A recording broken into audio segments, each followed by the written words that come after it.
Ja, hej igen alle sammen. I dag vil jeg vise jer et lille korttræk med mit sølvkort her. Og jeg har også guldkortene, men jeg synes, at sølvkortene er flottere end guldkortene. Så det vi skal bruge til det her korttræk er sådan noget, jeg tror nok det udtales carousel eller sådan noget. Men vi har de 4 s'er her, og vi har de 4 konger der. Og så har vi et random spilkort, som vi lige kan blande ind der. Sådan der. Det vi nu gør, det er, at vi tager kongerne her og lægger dem her på bunken. Så tager vi s'erne og lægger dem ovenover. Og det vi nu gør, det er, at vi tager de 4 konger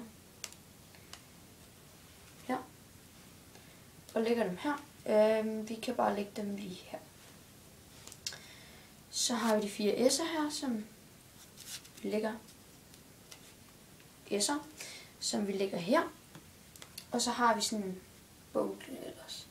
Og den er blandt igennem, så der er ikke noget der. Så laver vi et simpelt cut. Sådan der. Så nu har vi de 4 konger, de 4 s'er. Nu tager vi en lille bunke kort. Tager det første s. Tager en lille bunke kort. Tager det andet s. Tager en lille bunke kort. Tredje s. Og en lille bunke kort.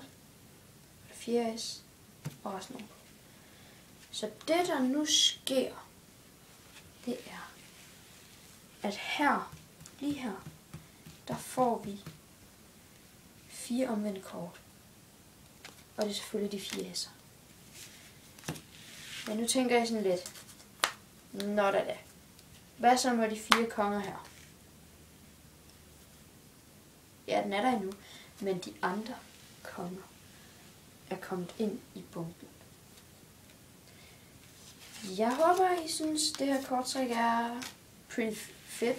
For ja, det er pretty awesome, og jeg kan også godt sælge det her korttræk.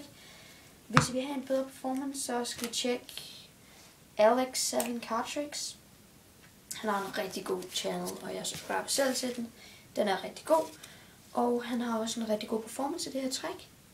Så hvis I vil have en tutorial på, hvordan man gør, så læg en kommentar. Og så kan det være, at jeg vil vise det. Så sig jer, folkens.